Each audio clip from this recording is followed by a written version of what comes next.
Along with Michigan, Cornerstone and Ferris State could be celebrating another win Monday night in San Antonio. Bulldogs center Zach Hankins and Golden Eagles forward Kyle Steginga both named finalists for the Bevo Francis Award. Now that honor given to the most outstanding small college basketball player in the nation. That includes every four-year NCAA program in the country outside of Division I. Steginga, of course, already named NAIA Player of the Year last month. Hankins, of course, just led Ferris State, as we mentioned, to its first ever NCAA National Championship and was named D2 Player of the Year under head coach and D2 Coach of the Year, Andy Bronkema, both of whom received those honors tonight in San Antonio. We welcome Jack Doles back in, once again live from San Antonio, where he had a chance to catch up with the reigning D2 Coach of the Year earlier tonight. Jack?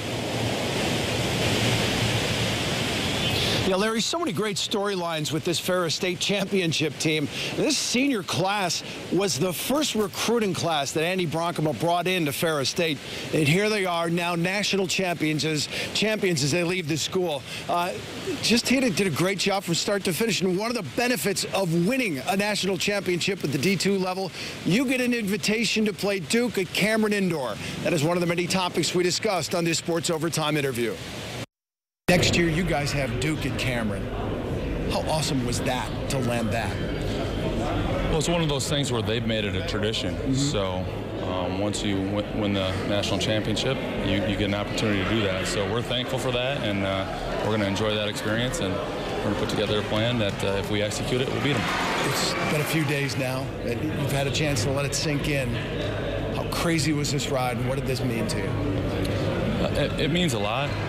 It's validation. We're waiting for a season where we don't win a championship, and we're going to put meaning to that season too. So that sounds funny, but we're preaching things that matter beyond basketball. And every year we've won a championship, it's been hard to say, well, it's still a good season because of these things that are greater than basketball. So we're waiting for one of those seasons and hoping that, at the same time, hoping it never happens. Where did you kind of get the sense that this could happen? Well, we've been studying national champions in Division II for a while, and our region's been successful in the Elite Eight, and we've seen teams do it. So we kind of had a blueprint. And then losing one player and having Mr. Basketball coming off a red shirt and then bringing in some other guys to get into the mix, we knew we had the talent. We just had to put them in the right position, and they made the plays. Yeah, Deshaun, what did he add to this team, and how crucial was he to your success? Well, he's crucial in a lot of ways, but mainly his sacrifice and being humble.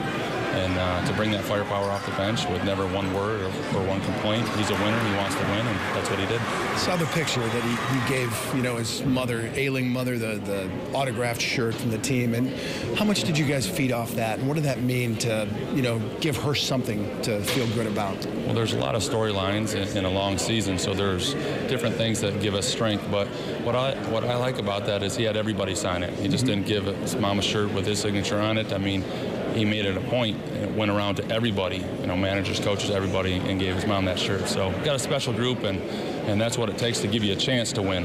Not a right, just a chance, and we're glad it worked out for us. Now you look right over here over your shoulder. You got Zach Hankins, the Player of the Year.